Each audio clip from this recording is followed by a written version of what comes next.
Bismillah-ir-Rahman-ir-Rahim. In the name of God, the most gracious, the most merciful. When a reliable source of stability or a familiar way of knowing suddenly vanishes, our minds instinctively scramble. We feel a felt urgency to have an answer, any answer, to escape the sudden silence. The 72nd chapter of the Qur'an, Sūrat al-Jinn, offers a case study in this specific kind of loss. It describes a group of creatures who suddenly found their entire world had changed overnight. Often the desperation to immediately name the cause of a problem prevents us from noticing how that very problem might be a clearing for something else to arrive. For as long as they could remember, a small band of jinn had a specific occupation. They would climb toward the sky and take up stations at listening posts near the threshold of the unseen. They caught fragments of what passed among the higher assembly and carried these scraps back down to sell to the fortune tellers of earth. But one night they returned to find the way barred with fire. Where there were once seats, there were now fierce sentries and flames lying in wait like an ambush. Their entire economy of stolen knowledge was gone. The sky they had always navigated was now sealed against the very theft that defined their lives. Curious, this left them in a total vacuum of understanding. How should a soul respond when the old ways of knowing are taken away and the meaning is not yet clear? Classical teachers like al-Tabari saw this shift as a deliberate policy of the heavens. The flames were the celestial response to the Qur'an's descent. This diagram represents the counterfeit market. Every stolen word was mixed with lies, creating a fog of fabrications. But the guarding of heaven shut this down. A barrier ensured the genuine word could circulate uncontaminated.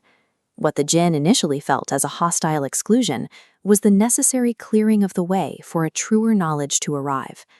Mystics like al-Qushayri heard a deeper rhythm in these verses. They saw the guarded heaven as a map of how the divine protects true knowledge from the human ego. As long as a heart tries to seize spiritual experiences by force, snatching at states to trade them for reputation, the door remains shut. Sal al-Tustari suggested the fire at the threshold is actually a protection for the seeker. It turns back the intruder because there are knowings that would burn a heart that hasn't been made ready to hold them. The knowledge that steadies a soul cannot be stolen by ambush. It is unveiled as a gift to the seeker who has learned to stop grasping and learn to wait. Verse 10 highlights a rare moment of humility. Despite being professional knowers, the jinn look at the barred sky and say plainly, La nadri, we do not know. Their grammar shows a specific kind of courtesy. They refer to potential harm in the passive voice without naming an agent, but they attribute guidance directly to their Lord. They refuse to lay evil at God's door. Modern psychology tracks this same struggle. We have an overwhelming urge to freeze on any answer, to escape the discomfort of uncertainty. The jinn hold the two possibilities, harm or guidance, side by side without panicking. Science now links this ability to tolerate uncertainty with high mental resilience and more accurate decision-making. Standing inside the not knowing is the sound of a mind finally calibrated to its own size. For Rumi, the state of Hera, or profound bewilderment, represents a spiritual summit. He taught that the person who is undone into I do not know stands nearer the truth than the theologian with an answer for everything. He viewed emptiness as the functional shape of a cup. The hollow space is exactly what allows it to be filled. Real, true guidance can be received only when we finally drop our old, rigid certainties and arrive with completely empty hands. Reflect for a moment on a closed door in your own life, a lost certainty, or a question you keep trying to slam shut with a guess.